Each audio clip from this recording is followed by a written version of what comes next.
Hello everyone, कैसे हो आप लोग स्टूडेंट्स। लास्ट क्लास में मैंने आपको इलेक्ट्रिक फील्ड और इलेक्ट्रिक फील्ड लाइंस के प्रॉपर्टीज़ को टीच कराया था। इसके बाद आज की क्लास में we are going to teach electric field intensity. Electric field intensity क्या होती है, इसके बारे में आइए हम डिस्कस करते हैं। तो स्टूडेंट्स, बहुत सिंपल डिफिनीशन है कि the electric force acting per unit charge is called electric field intensity. फिर एक बार सुनेंगे, the electric force acting per unit charge या पर यूनिट टेस्ट चार्ज भी आप कह सकते हो।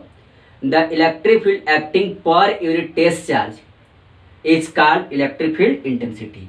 मतलब किसी भी यूनिट टेस्ट चार्ज पर जो इलेक्ट्रिक फोर्स अप्लाई होता है तो उसको हम इलेक्ट्रिक फील्ड इंटेंसिटी कहते हैं। सीधा सीधा हम ये समझ सकते हैं क्या कि अगर कोई आपका इलेक्ट्रिक फील्ड है और उस इलेक्ट्रिक फील्ड में कोई यूनिट टेस्ट चार्ज रखा गया है तो उस यूनिट टेस्ट चार्ज पर जो इलेक्ट्रिक फोर्स अप्लाई होगा उसी इलेक्ट्रिक फोर्स को इलेक्ट्रिक फील्ड इंटेंसिटी कहते हैं। बात समझ में आई? Electric field intensity. अब लेट अस कंसीडर, हम यहाँ पर एक कंसीडर कर लेते हैं। लेट अस कंसीडर या force act on a test charge Q naught, then by definition we consider electric field intensity vector A is equals to F vector upon Q naught. यानी कि हम कंसीडर कर लेते हैं कि कोई टेस्ट चार्ज Q नॉट है और उस टेस्ट चार्ज Q नॉट पर F amount of electric force apply होता है, then electric field intensity vector E is equals to F vector upon Q naught, F vector upon Q naught. जो मैंने ऊपर definition दिया है, अगर मैं यहाँ से Q नॉट की वैल्यू 1 कर दूं, 1 कूलाम कर दूं, तो देखिए यहाँ से अगर Q नॉट की वैल्यू 1 कूलाम कर दिया जाए तो वेक्टर E किसके इक्वल हो जाएगा? F वेक्टर के इक्वल हो जाएगा। और जो मैंने ऊपर डिफिनीशन दिया है वो डिफिनीशन पता चल जाएगा। तो यहाँ से देखिएगा, electric field intensity E vector equals to F vector upon Q naught. Electric field intensity is a vector quantity and its SI unit is newton per coulomb. F का होता है न्यूटन और चार्ज का क्या हो जाएगा? कूलाम। तो इसका SI यूनिट क्या हो जाएगा? Newton per coulomb. तो इस तरह से हमने सीखा, क्या हमने लर्न किया? Electric field intensity. अब हम जानेंगे electric field intensity due to point charge, यानी कि किसी पॉइंट चार्ज के कारण किसी पॉइंट पर इलेक्ट्रिक फील्ड इंटेंसिटी क्या होगी। अगर कोई पॉइंट चार्ज रखा गया है तो उस पॉइंट चार्ज के कारण अगर पॉइंट चार्ज रखा गया है तो इस बात को हम जानते हैं कि जब पॉइंट चार्ज रखा जाएगा तो उसका एक इलेक्ट्रिक फील्ड होगा। तो यही हमको निकालना है कि किसी पॉइंट पर उस फील्ड में इलेक्ट्रिक फील्ड इंटेंसिटी क्या होगी।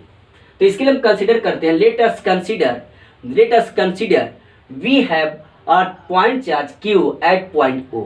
हमने कंसिडर कर लिया कि हमारे पास एक पॉइंट चार्ज Q है जो पॉइंट O पर है, and there is a point P at a distance small r from Q।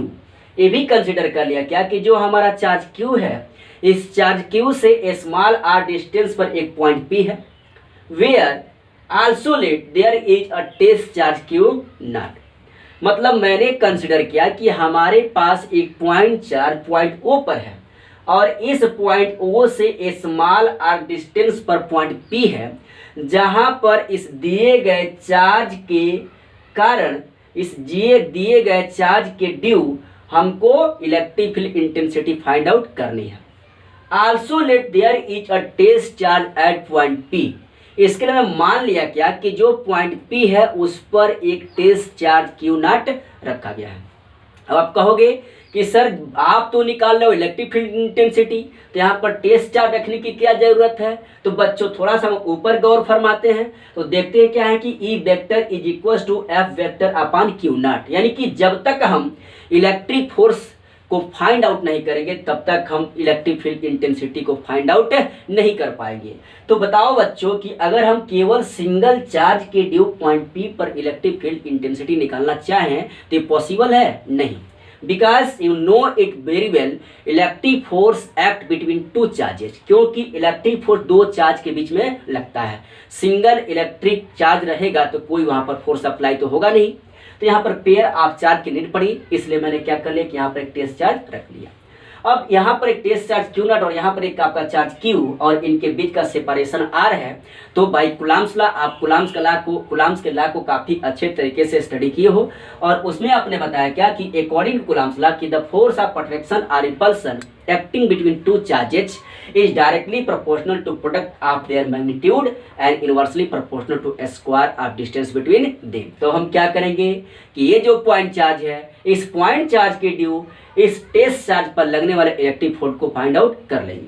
तो मैंने यहाँ पर लिखा कि the electric force acting at Q naught due to point charge Q is equals to F vector is equals to 1/4 pi epsilon naught Q naught by R square। Coulomb's law, F vector is equals to 1/4 pi epsilon naught Q naught by R square।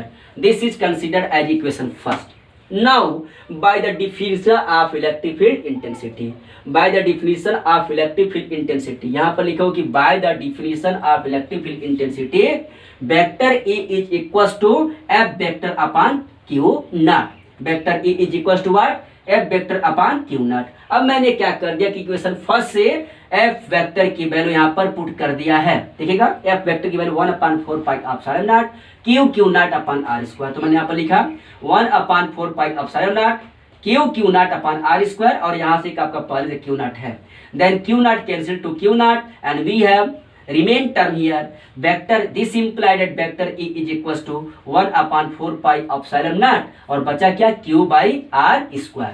तो इस प्रकार से मैंने किसी point charge के due electric field intensity को find out कर लिया। तो आज आपने सीखा इलेक्ट्रिक फील्ड इंटेंसिटी क्या है और किसी पॉइंट चार्ज के कारण किसी पॉइंट पर इलेक्ट्रिक फील्ड इंटेंसिटी क्या होगी, इसके लिए भी आज आपने एक्सप्रेशन निकाल लिया।